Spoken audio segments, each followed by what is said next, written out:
Bien,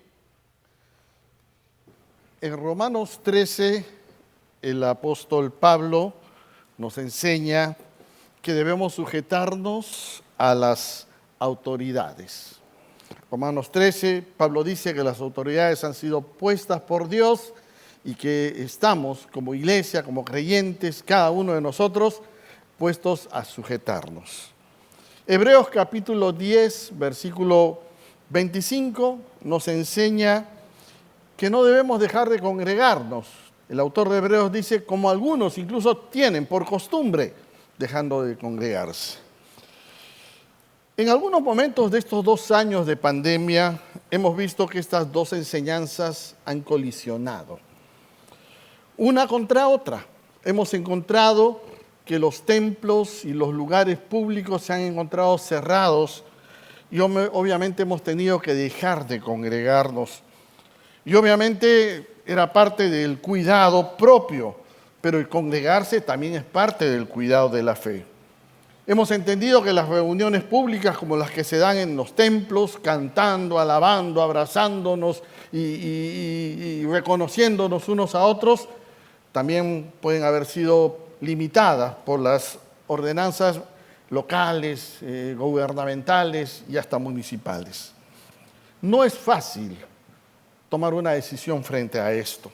No es fácil priorizar una enseñanza sobre la otra. Necesitamos mucho cuidado, mucho discernimiento, distinguir cómo, cuándo y de qué manera se tienen que obedecer estas normas que están en la palabra de Dios de manera adecuada. Quisiera este fin de semana, en este tiempo, sugerir 3 pasos para enfrentar estos conflictos cuando se dan en conceptos de la palabra. 3 pasos sencillos que nos pueden ayudar en este caso y en otros más que yo estoy seguro que se van a presentar en un futuro muy cercano. Pero, ¿sabes qué? Para eso vamos a orar. Vamos a pedir que sea Dios quien esté hablando, guiando a nuestro corazón su palabra, de tal manera que podamos aplicarla propiamente a nuestra necesidad. Señor, hemos estado cantando a tu nombre y en esta última canción hemos dicho que queremos ser adoradores.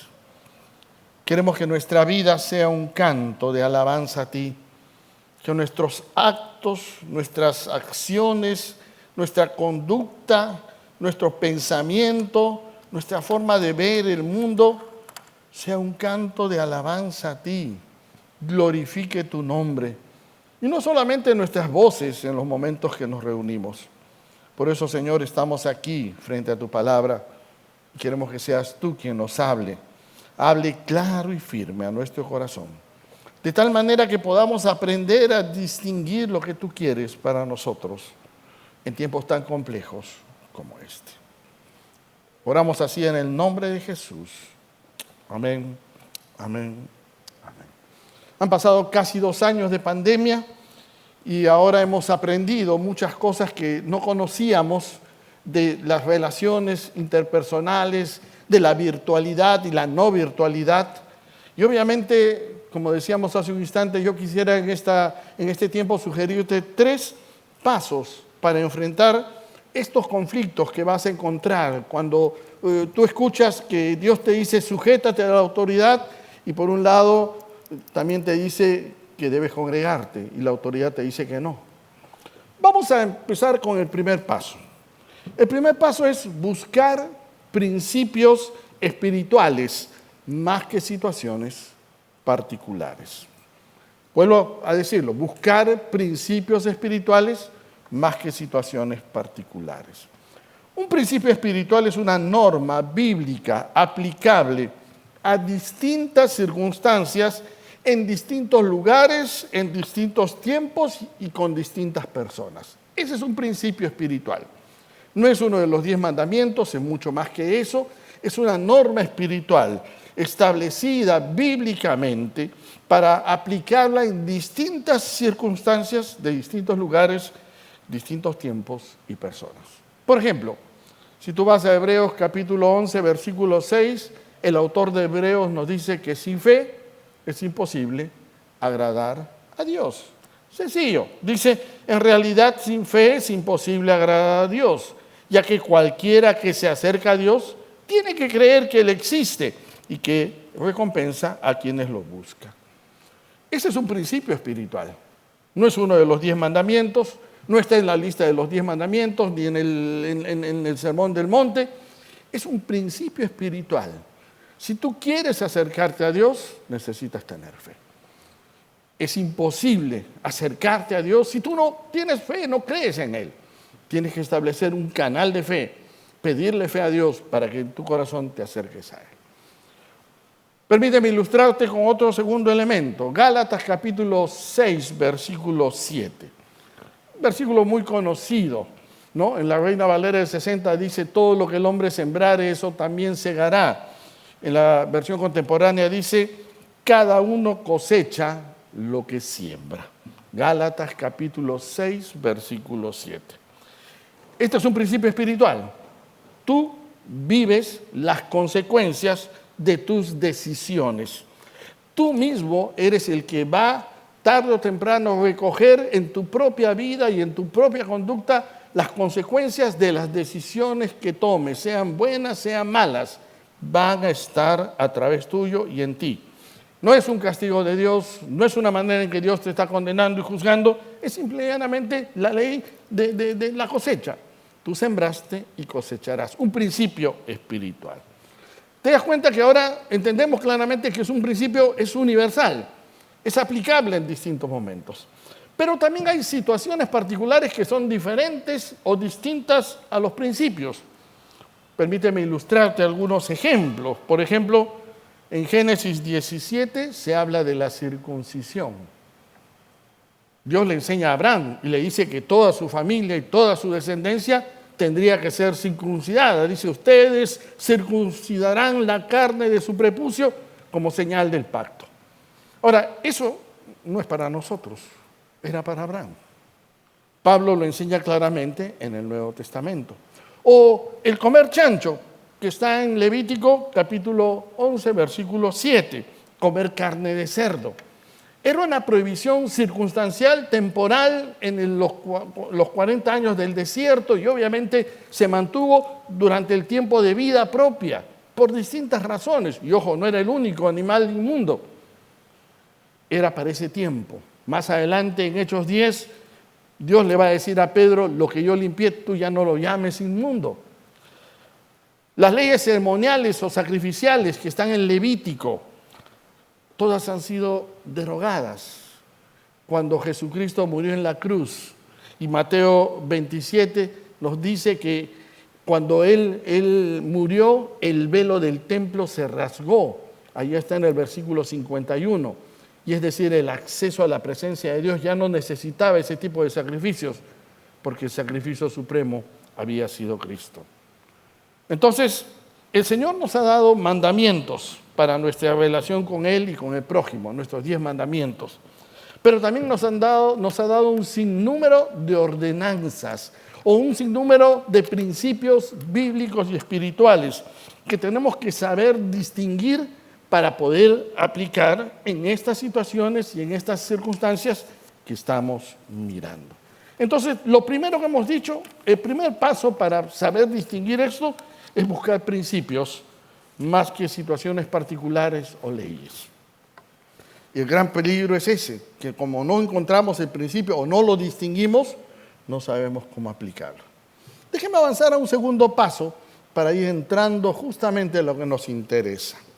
El segundo paso es distinguir el alcance de las leyes frente a los principios espirituales. Y aquí ya no es solamente tener principios, sino empezar a distinguir qué alcance tienen frente a los principios espirituales. Y vamos a ponernos un poco más complejos y analicemos el principio espiritual que está en cuestionamiento hoy en día. Obedecer a Dios antes que a las leyes de los hombres.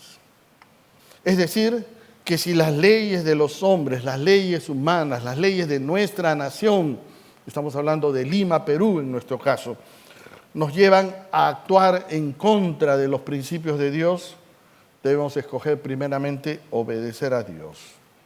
Pero ¿cómo distinguimos eso? Ya lo hemos dicho. La Biblia nos dice sométanse a las autoridades, pero también nos dice congréguense, y las autoridades nos dijeron que no nos congreguemos. Y en el caso de nosotros de Miraflores, un poco más complejo, porque estamos regularizando documentación, y es que esperamos que pronto se pueda terminar, y eso nos impide usar nuestros locales. Por eso mantenemos el mundo virtual. Vamos a ilustrarlo con 3 ejemplos. Vamos al libro de Daniel, capítulo 6, versículos 7 al 11. Antiguo Testamento, libro de Daniel o profeta Daniel. En realidad Daniel es más que un profeta, un estadista, ¿no? Y mira lo que dice en el capítulo 6, versículos 7 al 11. Durante los próximos 30 días será arrojado al foso de los leones todo aquel que adore a cualquier dios u hombre que no sea su majestad. Expida usted ahora este decreto y póngalo por escrito. Y así, conforme a la ley de los medos y los persas, no podía ser revocado. El rey Darío expidió el decreto y lo puso por escrito. Y cuando Daniel se enteró de la publicación del decreto, se fue a su casa, se subió a su dormitorio, y cuyas ventanas se abrían en dirección a Jerusalén. Ahí se arrodilló y se puso a orar y a alabar a Dios, pues tenía por costumbre orar 3 veces al día. Cuando aquellos hombres llegaron y encontraron a Daniel orando e implorando la ayuda de Dios. Todos sabemos la situación que había pasado aquí. Los medos y los persas ahora gobernaban toda la zona de Babilonia, los caldeos y babilonios. Y los medos y los persas no estaban muy bien con Daniel, que había estado sosteniéndose como uno de los principales dentro del gobierno. Y entonces, para ponerle una treta, establecen justamente este truco, que por 30 días nadie podía adorar a otra persona que no sea el rey. Obviamente el rey estaba feliz con eso, porque le gustaba que lo adoren. Lamentablemente, el que quedaba en el camino era Daniel, porque todos sabían que Daniel, como hebreo, adoraba al Dios invisible y al Dios vivo. Cuando se dio la prohibición de los 30 días y Daniel se entera, Daniel no cierra la cortina, no cierra la ventana, no se pone una capucha, no se esconde. Él va a su aposento con su ventana abierta hacia Jerusalén, inclina su cuerpo y empieza a orar a Dios. Y él asume las consecuencias de eso. La prohibición era muy clara. Todo el que adore a cualquier dios u hombre, y obviamente estaba limitada a un tiempo determinado, durante los próximos 30 días, no era para toda la vida. La reacción de Daniel era también directamente clara, fue a Dios a pedirle ayuda. Pero también asumió la responsabilidad de su desobediencia y fue echado al foso de los leones. Y a pesar que el emperador no quería, que Darío no quería, Daniel fue echado, pero fue cuidado por Dios. Si me prohíben adorar a Dios, ¿yo debo aceptar esa prohibición? Fíjate, qué complejo. Daniel no lo hizo. Y posiblemente yo debo sostener mi fe, no importa el costo que tenga. Gracias a Dios vivimos en un país donde adorar a Dios es posible, y es factible, y es libre. Ahora vamos a un caso en el Nuevo Testamento, el pasaje que leyó nuestro pastor Richard. Pedro y Juan ante el concilio de los judíos. Jesús había resucitado, había juntado a sus discípulos, les había animado a predicar el Evangelio y los había dejado predicando el Evangelio. Hechos capítulo 2, el Espíritu Santo había venido sobre los apóstoles estaban contentos predicando el Evangelio y compartían, hacían señales, prodigios y milagros. Hechos capítulo 4, versículos 19 al 20. Dice que los llamaron y les ordenaron terminantemente que dejaran de hablar y enseñar acerca del nombre de Jesús. Todos los judíos, las autoridades judías, que eran autoridades religiosas, el Sanedrín, juntó a Pedro y a Juan, después de que habían hecho un gran milagro en el capítulo en el capítulo 3, y obviamente la gente se iba con ellos por el milagro y por las señales y por la predicación, y entonces los empiezan a decir y a presionar que ya no prediquen, que dejen de hablar acerca del nombre de Jesús. Versículo 19, pero Pedro y Juan replicaron: ¿es justo delante de Dios obedecerlos a ustedes en vez de obedecerlo a Él? ¿Obedecer a los hombres en vez de obedecer a Dios? Juzguen ustedes mismos, les dicen. Ustedes mismos consideren, ¿es justo que les obedezcamos a ustedes y no a Dios? Nosotros no podemos dejar de hablar de lo que hemos visto y oído. Pedro y Juan eran testigos de primera línea de lo que Cristo había hecho acá en la tierra. Ellos habían caminado con Jesús, habían andado con Él, habían escuchado su palabra, habían percibido su obrar y no podían callarse. La prohibición aquí también era muy clara. Les ordenaron terminantemente que ya no hablen de Jesús, que dejaran de enseñar acerca de Cristo. Obviamente, ellos no querían quedar mal. Ellos habían mandado a la cruz a Cristo un poco tiempo, unos días atrás, unos meses atrás. Y ahora la predicación del Evangelio los ponía en una situación incómoda. La reacción de los discípulos de Pedro y de Juan también fue muy clara y directa. No podemos dejar de hablar de Jesús. Ellos no iban a dejar de hablar de Cristo por más que le insistieran, que le obligaran, incluso que los apresaran. Y Pedro y Juan asumieron las consecuencias de esa decisión y fueron a la cárcel y luego sufrieron persecución. Y la historia nos cuenta que incluso dieron su vida muchos años después por esta decisión. ¿Te das cuenta? Igual que en el Antiguo Testamento, Daniel decidió obedecer a Dios antes que el estatuto medo-persa. En este caso, Pedro y Juan deciden obedecer a Dios antes que cualquier estatuto humano. Pero vamos a un tercer caso. Vamos a Lucas capítulo 20, Jesús hablando frente al impuesto y frente a Roma. Un pasaje altamente conocido, un pasaje que todos lo hemos escuchado de una manera u otra o lo hemos visto de una manera u otra. Los judíos estaban tentando a Jesús y la tentación era ponerlo en conflicto. ¿Por qué? Porque acuérdense que los judíos estaban bajo el imperio romano y el imperio romano era un imperio abusivo, un imperio duro que mandaba soldados con publicanos a cobrarles impuestos y obviamente abusaban de ellos. Entonces le preguntan, versículo 22, ¿nos está permitido pagar impuestos al César o no? Una pregunta compleja en ese momento. Porque si Jesús contestaba, sí, paguen los impuestos, le hubieran dicho, usted es pro-romano. Hubiera perdido todo tipo de espacio y lugar. Y si él hubiera dicho, no, usted es revolucionario, usted está a favor nuestro, y los romanos iban a ir en contra de él. Mira el versículo 23. Pero Jesús, dándose cuenta de sus malas intenciones, replicó, muéstrenme una moneda romana. ¿De quiénes son esta imagen y esta inscripción? Del César, contestaron. Entonces denle al César lo que es de César y a Dios lo que es de Dios. Fíjate qué interesante la respuesta de Jesús. Denle al César lo que es de César y a Dios lo que es de Dios. Mira lo interesante que está sucediendo acá. Jesús reconoce el derecho de pedir impuestos a un imperio como Roma, tirano, absolutista y abusivo.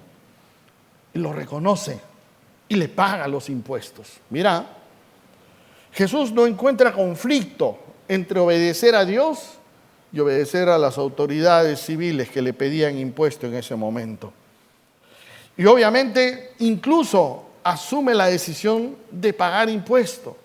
Denle al César lo que es del César, porque la moneda que se usaba, los dracmas de esa época, tenían acuñada una borrosa imagen del emperador. Incluso Jesús obedece a las autoridades civiles, no solo en este caso, sino cuando es juzgado y llevado a la cruz.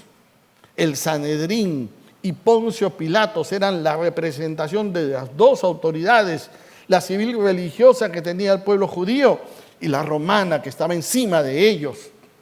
Y Jesús se somete, Jesús acepta eso y va tranquilo a la cruz. Aquí no encuentra conflicto de obedecer a Dios y a las autoridades romanas. Aquí no hay conflicto, no lo encuentra. No es como en el caso de Pedro y Juan o en el caso de Daniel, que se creó un conflicto. Acá el principio espiritual es claro. Cuando el conflicto está en obedecer a Dios o a las autoridades, debemos obedecer a Dios. Pero cuando no hay ese conflicto, pues obviamente debemos cumplir con las dos responsabilidades. Obedecer a nuestras autoridades civiles y obedecer a Dios en todo caso. Vamos a aterrizar esto a nuestra realidad. Vamos a aterrizarlo a la práctica, a la realidad. Se está diciendo en distintos foros que pedir carnet de vacunación para asistir a los templos atenta contra la predicación del Evangelio. También se ha dicho que pedir carnet de vacunación va en contra de la libertad cristiana. Incluso hay personas que me han llamado y me han dicho, la iglesia debe decir algo, debe reclamar de alguna manera. Ahora, pero vamos a analizar esto, vamos a hacernos la pregunta, ¿es cierto esto? ¿Es función de la iglesia reaccionar frente a esta situación? ¿Se está limitando la predicación del Evangelio o se está limitando la fe de los cristianos? Veamos algunas conclusiones, primeramente frente a esto. Acuérdate que estamos en el segundo paso, yo tengo un tercero más todavía. La predicación del Evangelio hoy día, 2022, no se ha limitado, por lo menos acá en el Perú. Más bien, por el contrario, se ha extendido. Y tampoco se ha limitado en la iglesia. La iglesia no ha parado, hermano. Seguimos semana tras semana compartiendo en los grupos pequeños, en la academia bíblica, en el culto de oración, en las consejerías y en todas las funciones, en nuestro tiempo de alabanza y de adoración como lo hemos tenido ahora. Los creyentes seguimos teniendo la libertad de alabar a Dios y adorar a Dios. Nadie nos está robando ese derecho todavía. Y tenemos que mirarlo con objetividad. Tenemos que mirarlo con claridad. Pero tú me dirás, ay, pero si yo no puedo entrar al templo porque no tengo el carnet. Bueno, es una decisión civil. Pero incluso la restricción está en templos techados o lugares techados. En lugares abiertos puedes estar. Ahora, lamentablemente, a veces no hemos medido esos detalles. No se nos ha limitado nuestra capacidad de poder seguir compartiendo el Evangelio. Lo que lo ha limitado es nuestra incapacidad de manejar los recursos virtuales. Y hemos tenido que en estos 2 años aprender a manejar el Zoom, a manejar el Meet, a manejar el WhatsApp, a entrar a la cámara, a prender la luz, a prender el micro para hablar, cosa que al principio a nosotros los viejitos nos ha costado, pero que ya más o menos lo hacemos. Nadie nos ha limitado nuestra capacidad de alabar a Dios y de creer en Dios. Las redes sociales están llenas de prédicas y mensajes de todas las distintas iglesias cristianas.